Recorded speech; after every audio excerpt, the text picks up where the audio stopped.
Professor Peggy Mohan, now that Professor Jha has raised the issue of language and the struggles of it, Ghazala writes in that in the independent India, Hindi continues to struggle for the sake of acceptance that was originally envisaged for it. Do you agree with this? You have said that both Hindi and Tamil are actually struggling to keep pace with the present and future. So how do you see the language struggle and challenges in India? Oh, do you want a proposal and a solution? I can give you that, but that will take time.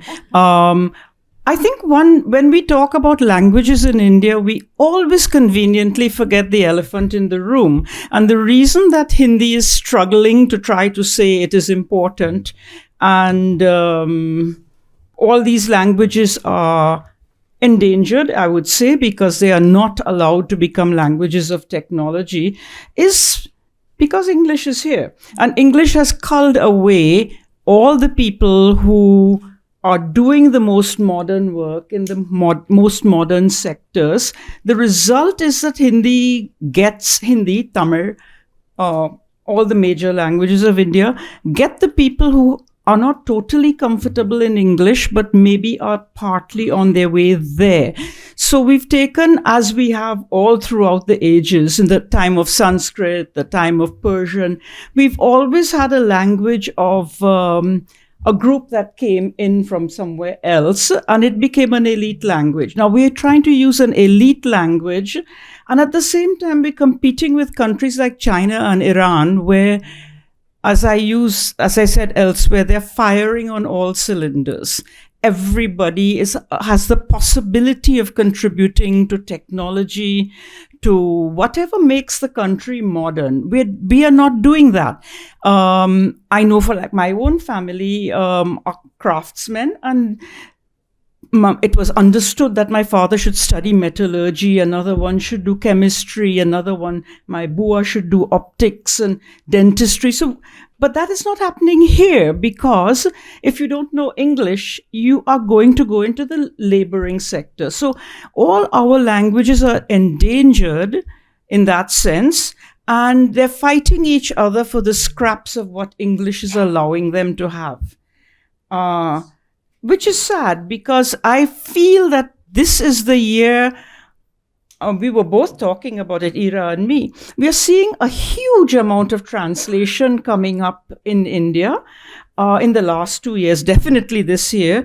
And it's not because the government wants Hindi or Tamil or Kannada or whatever. It's because the public has said, look, we understand English, not very much. We want to be part of the conversation. And if they do, the way for it to happen is for them to be able to access books which they fully do understand. Because the subtle points, Hindi is not only about cracking jokes and pop culture and films. It is also about extremely complex, nuanced subjects for which you need all kinds of vocabulary. And people have played around with ways of doing it to get the silkiness of Urdu and the naturalness of the feel, and yet the technical words for scientific things. And that's coming now. And I think many of us, like me, I'm sitting with reading what you call Shuddh Hindi text to try to get a sense of the discussion that I'm having here. How would that have gone in Hindi?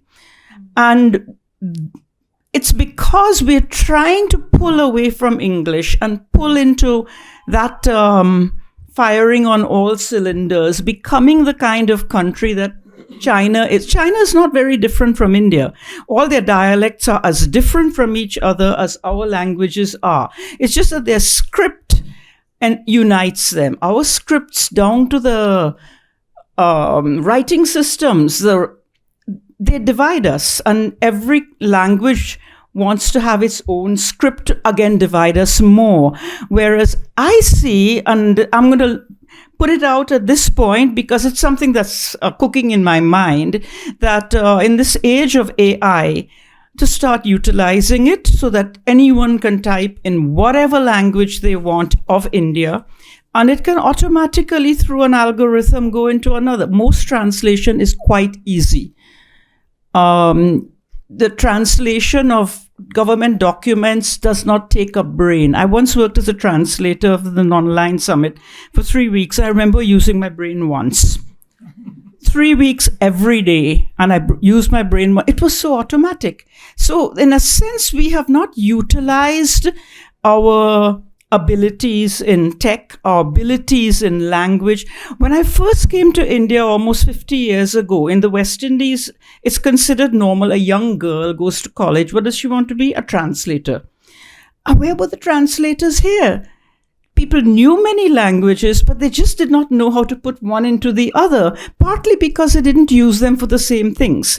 Like you know Hindi to speak to your accountant, you can talk to the electrician, you can talk to a painter, you cannot talk to a philosopher, you cannot talk about your research work. I remember once sitting with my daughter on a train and discussing in UP with a physics professor about thermodynamics, and she says to me, after going through Hindi medium education in SPV, "But Amma, you don't do this in Hindi." I said, "But we just did." You can. You have to break out of that and not just put it into Hindi, but have taking it online straight into whatever language. When I wanted data from Pakistan for writing my last book, I can't go into Hunza. What did I do? I wrote to people in Tokyo, passed it through a translation software, and I got all my data from Pakistan. They had it.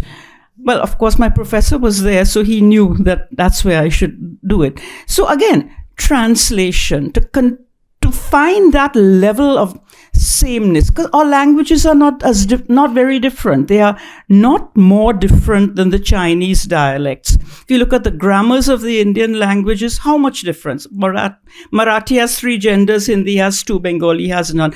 But still, the general framework is familiar. The Persian words that came, the Sanskrit words, Prakrit words that came, connect us. You can listen to something in Malayalam or Kannada and you can begin to... We haven't tried to use these things to bring a sense of connection. We're still in the division phase, a little less than before. When I first came to India and I spoke Bhojpuri, people would say, we can't recognize your Boli, which village you are from, because they were very proud that their villages were so different. Now when I speak Bhojpuri from a podium, nobody says that, because they all speak like me, because they've had to come together the way we had to in the Caribbean. And we're beginning, so commonality, so the idea of Hindi, I'm not one of those Boli types, I'm a Bhojpuri speaker. I'm not one of those who feels regret. I understand that us going into Hindi for written work is normal, like for the Chinese from Guangzhou to go into Mandarin or to their kanji script for written work. So the connection has to be at the level of written language in India, because the spoken language, the soap operas, the songs, let that have all the diversity. But written, important conversations, we've not tried, because we haven't but we can do it, and we're beginning to. So I feel this year is an important year for that kind of connection to come. Although when I reached the end of Ghazala's book, I was feeling very positive, and then suddenly I saw the mood she was in at the end, and I thought, oh no, here I am feeling so much as though anything can happen. And it's true that there has been a mahal of tremendous division, futility, and hatred. And at the moment, having read the last few pages, what do I think? I don't know.